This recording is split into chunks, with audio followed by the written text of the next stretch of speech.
Welcome to the Chaim Investment Advisors podcast. My name is Chaim Victor Schramm, and I'm here with Pablo Lasha. Yeah, how's it going? Today, I think we're going to talk about gold and ESG. Is that right? That's right. Gold and ESG, where are they in concert? Where are they in conflict? Really, plenty of both, I think. Yeah, I'm gonna be honest. This topic is a little more depressing than I thought it was going to be. um, so you guys can understand our process. We sort of like try to figure out a good topic, and then we try to figure out. We try to like think of something, some place we can lead people that is like the perfect answer. Yeah. So we'll take you down this path, and we'll see if you like the perfect answer. Because this is actually a topic that has come up with investors in recent time, especially, probably kicked off a lot of these conversations around the time that, frankly, the dollar is not at its best at this moment, and that started last year for obvious reasons. I think that's one interpretation. Yeah. Let's just say this leg of this particular part of the arc of the dollar's distress is started. One thing that I always find concerning is like people sometimes think of like things in terms of absolutes. I try to think of things in terms of ratios. If you look at the ratio of dollars that were created within the last year or two, it's not a good number. It's not what I would call a good number.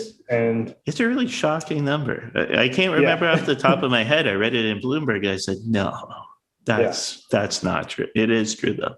Yeah, I think it was like over like 35% or something. It was. So it's a staggering amount. Yeah. So like that's a real concern, And I think like it's easy to get caught up in the politicization of like any particular issue, whether it's like the lockdown, or whether it's like fiscal policies. But there also is a real world reality to policies, and sometimes, oftentimes, it's not really political. It's just, do you think it's good to have a currency that can allow you to purchase things, or do you not, right? And so, yes, most of us would be like, we would like our currency to allow us to purchase things. And I encourage everyone to kind of like take a step back from like doing politics sometimes and look at things, just more from this like economic perspective of like, the same way you would look at like, your health or something. Like, is this a healthy thing for your economy or your society?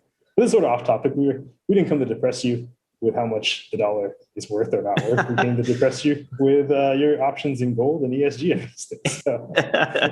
Well, yeah. So that was, a lot of people are saying, oh, is gold a good investment? And a lot of them, I mean, frankly, we're in Portland, Oregon, and frankly, people are concerned about also the environmental impact of their portfolio at large, and they're trying to be holistic about how they think about environmental impact and sustainability of everything they do.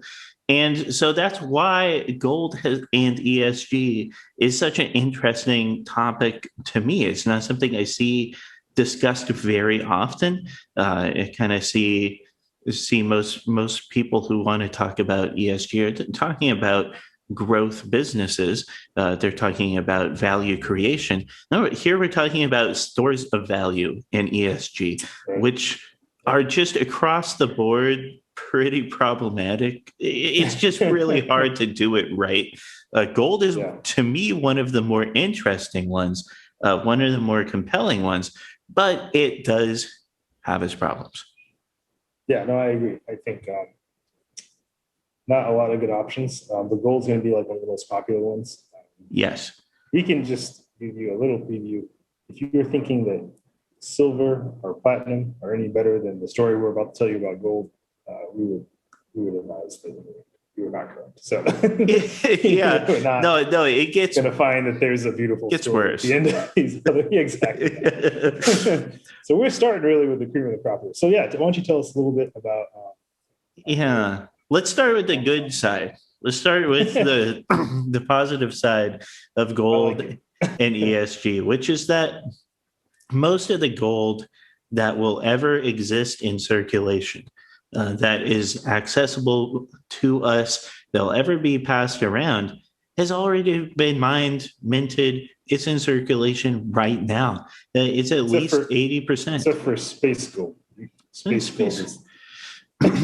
And so, yeah, space gold, that's a whole other topic. we should do it. We should do a thing on space mining, because that is going to be a serious topic in a couple hundred years. I think that like there will be wars fought over it. But okay, sorry, that was off topic. Let's talk about the gold. That's planet Earth gold. Yeah, that's right. Planet Earth gold has mostly been mined. A lot of people don't know that. Like most of it is already up here. It's been in circulation for a really long time. For sometimes thousands of years. Some of the gold now circulating has been around. And so that's actually kind of a good thing because it is so durable. And that's what makes it a store of value. It's already been taken out of the earth. It is really probably not going to be destroyed in most cases. And it's going to mostly sit there and do nothing. And it's the stuff that happens to be, in a vault somewhere, probably low impact on the environment is actually pretty easy to store without a whole lot of environmental tinkering. A lot of it's just sitting in people's, bank secure deposit boxes around the world. And that doesn't really take a whole lot.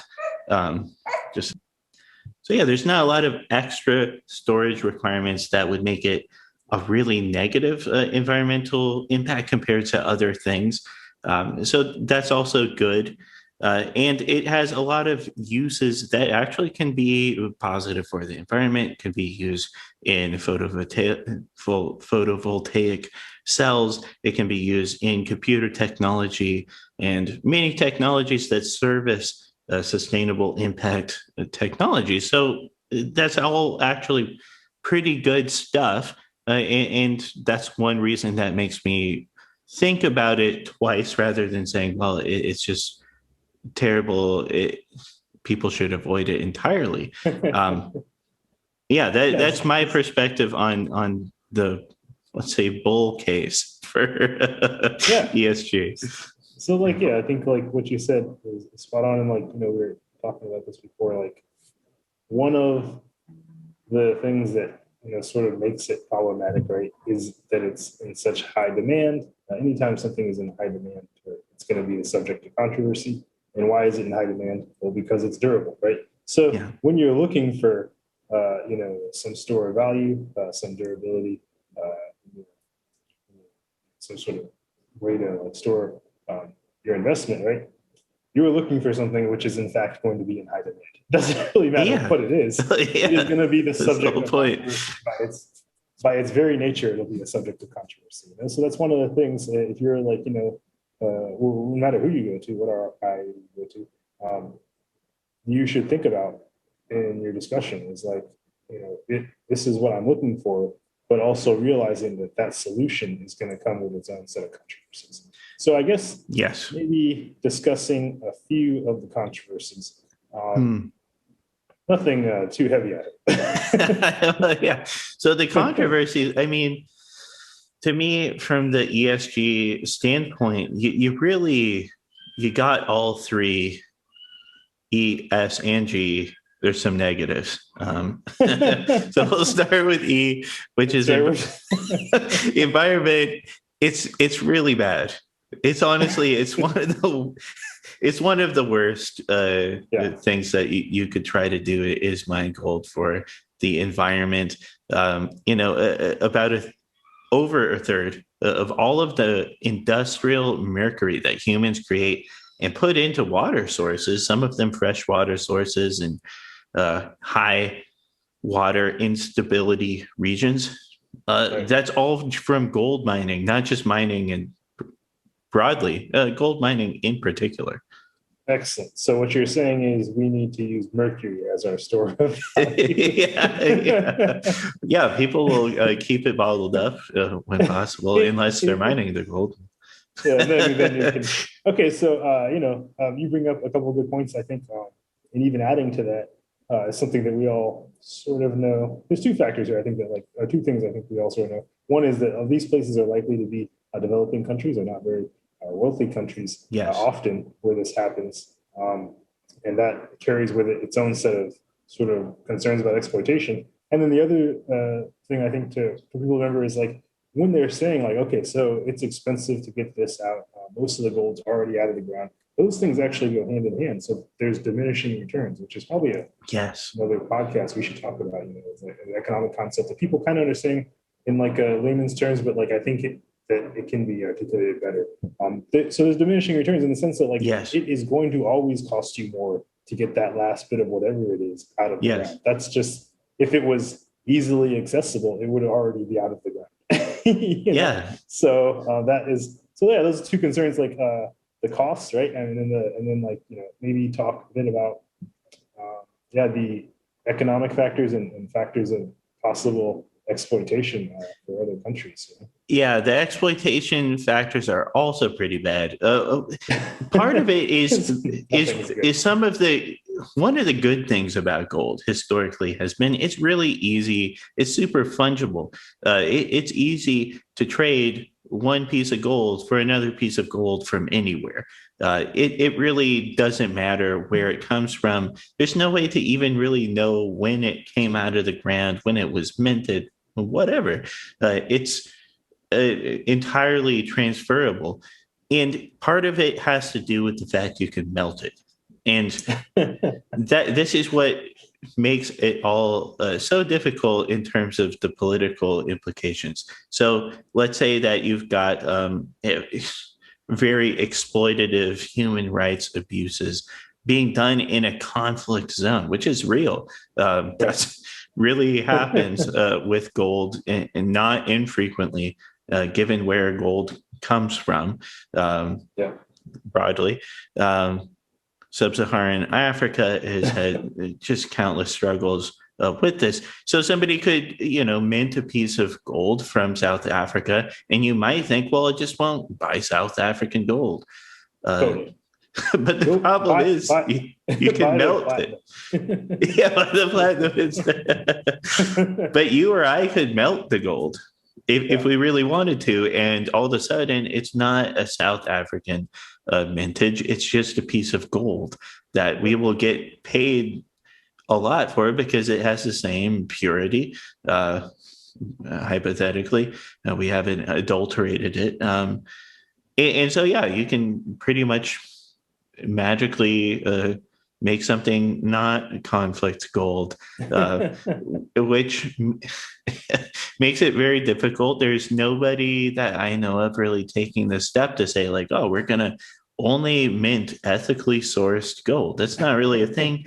And it would there's no market impossible for this. Exactly. Yeah. No. So, and you bring up even a better point, which, gold, again, has been around for a long, long time. Depending on your concerns, right? Like you guys as investors, you may have a concern with gold that has ever been a part of any sort of conflict. And you're going to find that there's a very narrow selection of gold really available to you if that's a concern, whether we're talking about war crimes in the last century or two, or we're talking about gold that's just been stolen from people. So, you really, if you're developing, your ESG investment plan, you really should sit down with someone and ask and flesh out these questions, right? Because one of the most important things I think about investing is that you're comfortable with the decisions you make. So,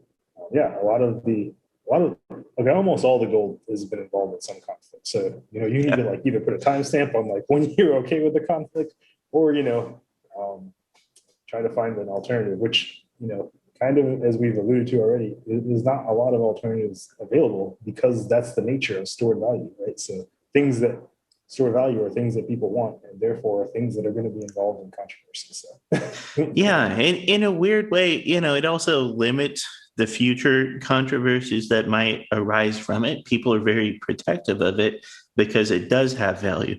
And that is a good thing in terms of environmental impact.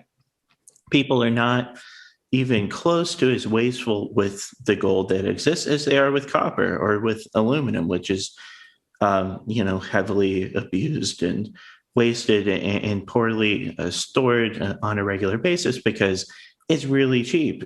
You could buy, many, many, many, many pounds of copper for 1 ounce of gold. That's just how things are. So people treat it differently because of the premium on its value, which is good, but at the same time, also ties it to a lot of conflicts. It ties it to, people are very incentivized to use bad practices to obtain it because it's a high value and willing to do a lot of not so great things to get it sometimes. So, I think that a natural direction that people might go is saying, okay, so you guys have told us that gold has, it can be problematic in the sense that getting it out of the ground can be problematic. It can come from like a place where there might have been abuse or exploitation. How about I invest in Bitcoin? Like Bitcoin is gold in electric form, and it's the basically virtual gold. Like, why can't I invest in virtual gold? So let's talk about maybe some of the ESG factors of why Bitcoin doesn't just make it doesn't like seem like an attractive investment in terms of ESG. So yes, well, that's also super good topic, intense topic, often totally neglected topic in my view.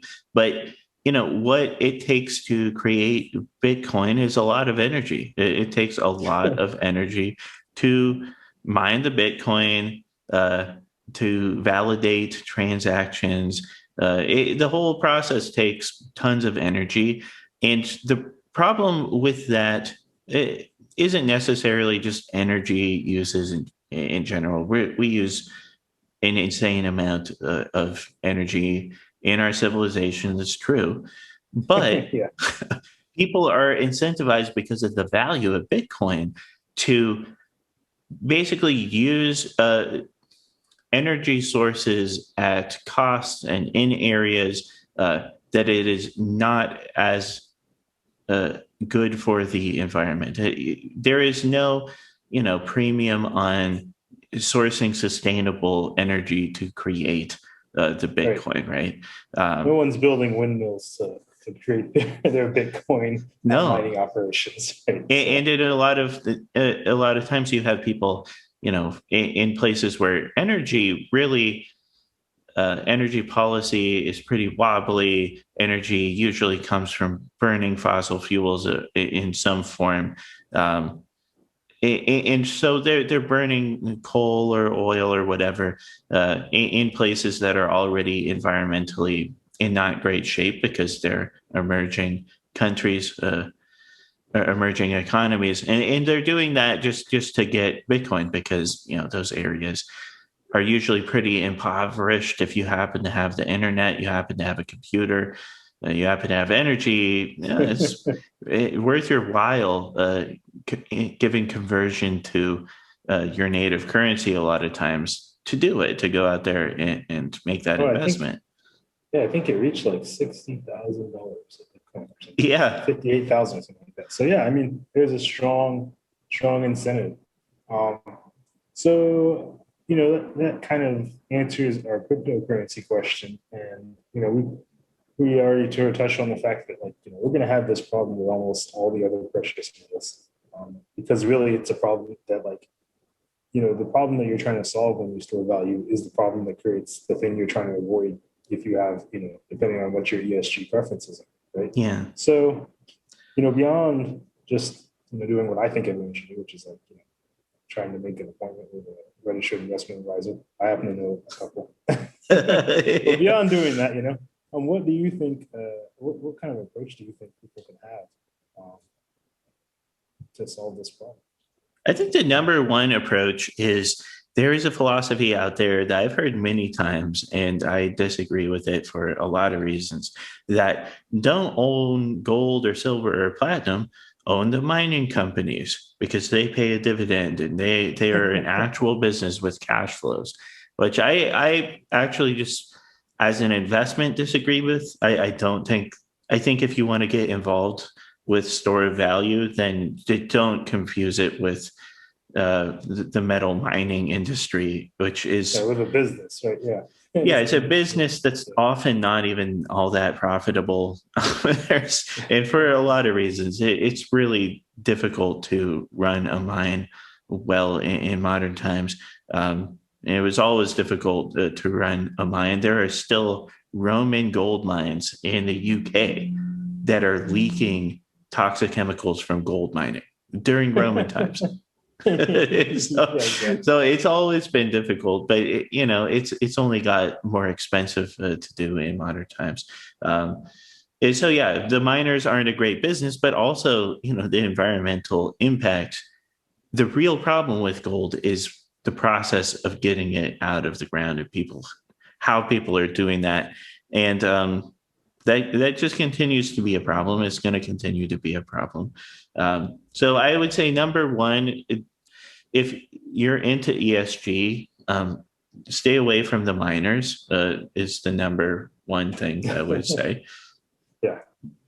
Number two thing, consider if you have a different moral perspective on paper claims, so ETFs and mutual fund shares that are hypothetical derivative claims, derivative products, not the actual gold itself, based Right. on the value of gold. Do you feel differently about that than you feel about the physical material? And there's lots of good arguments to be made either way, but that's another thing to think about.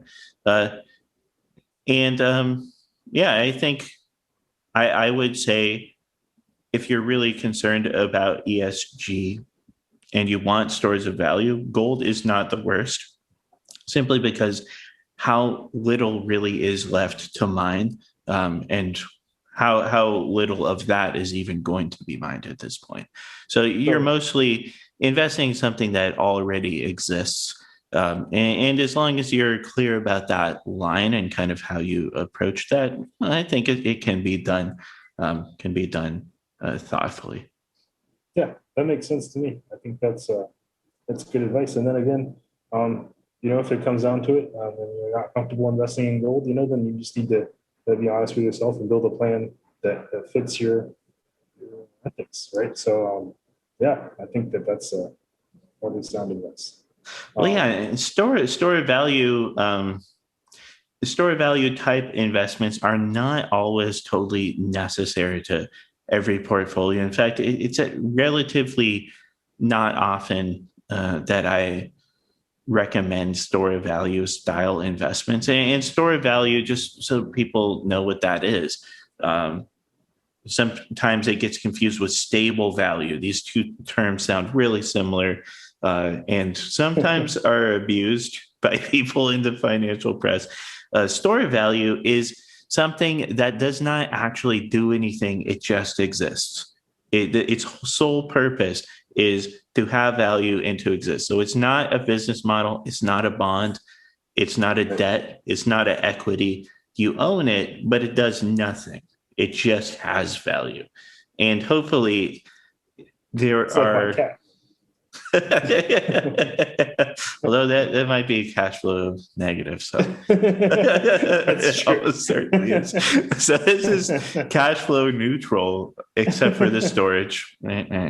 So maybe they are more similar than we think, but and Yeah. insurance. Oh man. Well, Well, I think yeah, you brought up a great point, though. It's not everyone does need stored value, and that's another thing that people should be seeing now with their advisor and discussing when they design a plan that fits their own moral compass and ethics. They should know, like, what degree do I need this particular item or this particular investment. Obviously, like one of the number one things I see people who are not very financially literate is they believe that the whole investment process is to pick the the investment which is going to return the most money. Which, for one, if everyone knew, they would do, right? We would have no problem. Yeah, right. So, there's a real like knowledge gap there that I think people don't understand. It's like, look, if we all knew what would return the most money, then we would not be investing in other things, right? We would Yes. just invest in this thing with 100% probability of returning the most money. But the number one thing they miss is the risk profile, right? So it's not just there's also time horizons which are important, but the risk profile is like one of the number one things. It's like, how much risk am I willing to take? What kind of risks am I willing to take? This is like 40 or 50% of all investment decisions, if not more, coming from designing something around your risk profile. And then, that included, I would say risk profile and time horizons probably makes up 80 to 90% of like the investment decision, right? It's a lot of those are a lot of the factors that go into like finding something that fits for a particular investor, And so I think that's a really good point, especially when it comes to store value investments, because actually, investors often will misstate the risk profile of store of value investments. They will often, I was going to also say something about stable value. To circle back to that and kind of link these things. Stable value is a thing that's not going to change in value. It's a thing that's going to basically tread water against inflation. So we're talking short-term bonds. We're talking insured portfolio municipal bonds, very popular, where there's insurance on the bond, so they can't really even lose principal, that kind of thing. Tips is going to be Treasury, inflation protected securities. They're linked to inflation. So those are stable value. Store of value, these wildly fluctuating things. Many times people say, well, I want to get gold or silver, which is a safe investment, which could not be further from the truth. They're the most volatile assets because they do not produce any predictable cash flows. It is pure speculation on what the value of these things is, and often influenced by factors that are completely not rational and not under our control. And so they are free, like Bitcoin. It was 58,000 or something, very, very recently, a few days ago. And then it was 47,000, and it's kind of up and down. That's pretty big shifts. Percentage, big percentage differences there. So that's totally accurate. And like you said, people maybe mislabeling. Or misassigning like why they want to invest in gold. They think like, hey, it's not risky, and that's not necessarily the case. The same with Bitcoin, to be honest, right? So, because I also think that international investments can be a good replacement sometimes for some of the concerns that people have that make them want to have gold. Because store value investments, at the heart of what they really are, is the investor saying, I want some of my principal of my money, I want it to be safe and set aside entirely from the policies of my country around money and how it works. And that's how Bitcoin is working right now. People associate it with kind of like hipsters and hipster white dude culture. But in reality, most Bitcoins are not being mined in the United States. Most cryptocurrencies are actually used in Asia. More than half of all circulation of cryptocurrency happens in Asia in particular. So it's skepticism towards all of the policies. And I think you wrote another point, in regards to Bitcoin. If I have gold, physical gold, right, it's going to be hard for me to lose. Right? I mean, I know where it's at. It's hard for someone to take without me understanding what happened. You know what I'm saying? It's heavy. Yes. So even though you can move it around, it's not like you could. It's not as easy as losing a crypto wallet. It's not as easy as having your cryptocurrency stolen. And another big factor, even if for some reason, we had just a catastrophic event tomorrow, and everything out the window. There might be some people who still accepted Bitcoin. It might be like societies that are like still willing to use Bitcoin in exchange. But gold will always be used as an exchange, at least until we are living in the stars on spaceships. All right, because gold just happens to be like the perfect fit on Earth, storing value and being traded as a currency, et cetera. So I mean, with gold, you're really getting like I think like a lot of marketers like to say, you're getting a brand. You're getting a brand. Absolutely true. It's the brand of durability. It's the brand of like stored value. So yeah. But I do tend to think that if people, what they're really trying to get at is skepticism of America's policies. You can look at value creation, so not store of value, but new value coming out of other countries in other currencies. So that can take the form of bonds of other countries in their own currencies. You can get those of emerging markets, developed markets. It could be companies that are operating, earning most of their money in local currencies. This would be like the international small company stock, that kind of thing, which is many people know I'm a big advocate of in general. And so you can reasonably replace some of those approaches with approaches to international value creation. That's my own opinion. And not only that, but like it might even further fit some ESG profiles, in the sense that you're probably doing something that helps a country to grow, helps that country to raise their standard of living. There are bonds. If people knew the variety of bonds that you could get, they would be buying them. Right? You can get bonds on the sovereign level, like the national level. You can get bonds on the province or state level. You can get city bonds. You can get bonds in most countries in almost any denomination that you like, in any currency. You can get bonds that are even in other countries that are state or government bonds that aren't in their own currency. So there are a lot of options to hedge risk with bonds. There's a reason, that there used to be so many bond traders. Right? I mean, it's a very, and it's also one of it's also one of the hardest markets. I mean, it should be one of the hardest markets to arbitrage. Incredibly difficult. Yeah. Some of the central bank policies around the world recently have made it a little bit easier because they have some crazy ideas, but that's another story. But yeah, it's like, it's a very hard market. And that also should be maybe a concern, from an ESG perspective. You are not in any way ripping anyone off when you are in the bond market. You are at a very mature market that is helping, you know where the money is going, and it's helping to develop something or create some sort of new value. So I think that's a great answer, actually.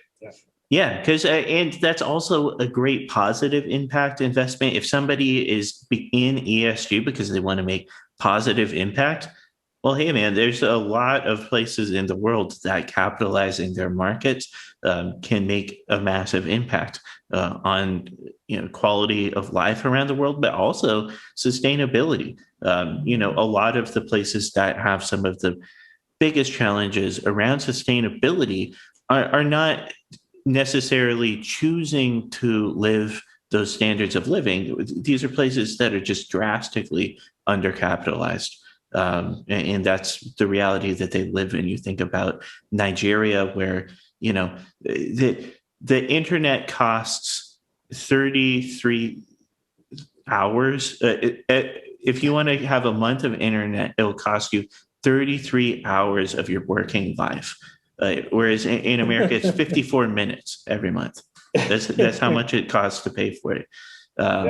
So we're talking about just drastic undercapitalization of a market that has huge demand for modern technologies, e-commerce, sustainable impact. They're dealing with massive city growth, and they need a more sustainable solution, but they're undercapitalized. And so capitalizing other markets can not just be a good way to say, well, I want some of my money not exactly tied to our own local currency policies. I want it linked to something else. Well, you can also make positive impacts with the money that you're looking to do that with. 100%. Yeah, I think that you're right. I think that's a great way to help other countries to help people. Whenever you're capitalizing something, it's usually, that person or those institutions are trying to create something of value in their country, right? They're trying to create institutions that are important. And so, yeah, it's a really good way, I think, to do that. Yeah. And, like just, fair warning, this is not like a statement that all bonds are, ESG positive and that all bonds are going towards something that is positive and that all bonds are not risky. If you just look at the news in Greece a couple of years ago or in Argentina, these things are not true, right? So the countries can default on their payments, and the bonds can be those funds can be going to places that you may not want to go. But again, these are the conversations that you want to flesh out. Yeah. Investing. So this is definitely, standard disclaimer that any particular international company or bond is not necessarily something we're saying you should buy. Because you could easily just go out and invest in a gold mining bond, in Brazil and be like, look, Pablo and Chaim told me this was totally ESG positive. Yeah, man. We do not need that kind of pressure. So due diligence, actually elevated need for due diligence when it comes to international investing. But luckily, there's a lot of information on bonds, right? So I mean, it's a market that is pretty highly efficient. Yes. Yep. Totally. So I think that's great. I think that that gives us. I'm a little bit less depressed than I thought I'd be. I'm still a little depressed about the gold because the real thing that depressed me about the gold is that we realize that if you don't want to invest in gold that's ever been in a conflict, there's very few pieces of gold out there that haven't been in some sort of conflict. So the more you think about it, just countless examples come to mind. Really, if you have a problem with how many conflicts has it been? It's not a question of if, but maybe how many. That's right. In the case of many gold items. Maybe that's the way you want to say, like, I'd like my gold to have been in less than 10 conflicts and hopefully no genocide. That's what I'm looking for. So let's keep it. And I think you're doing all right if you can meet that match. But again, like, gold may not be your answer. Right? So I think it's important, to sit down if you have, especially ESG. Some people might, and this is, I guess, it's the final thing I'll have to say about this. But some people might think that when we say ESG, it's like, hey, this doesn't really apply to me. I don't know who you are, but you might not have a lot of concerns about the environment. You may not really care much about social, where your money comes from. But ultimately, you have to understand that everyone has an ESG profile. So even if you don't think that this applies to you, it does, because you want to invest in accordance with your own ethics. Yes. And I haven't met many people who actually have no ethics. You have to be like lifeless or something. So you have some ethics, and you want to invest in accordance with those ethics. And so, this is just something, another piece of a tool that you can use, and some advice you can use. So. Absolutely. I think that's a pretty good summary of the topic. And of course, you could talk about it all day. But I think, that's a good introduction to it. we should start. I think we should do Zooms where people can come and chat with us, and then we can record the podcast and kind of give us something to jump off of. People have asked for that. People have asked for us to do that on YouTube. They definitely have. We'll figure out a way to do that, because it's something that people keep asking for, and which is really fun. We like doing the events and interacting with the people. Totally. I agree. So I think that's good. That's all I got to say about it. So that's all we got. That's all we got on this topic. We've got some macroeconomic topics that we've been discussing, and also movies, because we love movies, and why not? Yep, we do. And just so anyone is keeping track, we actually do record one podcast a week. We are going to make certain that those get out, but we are just, this is not our only thing that we do in our lives. So we're trying to stack them up so that we can have some material for you guys next week. But thanks for listening, and I hope we catch you next week. Catch you next time.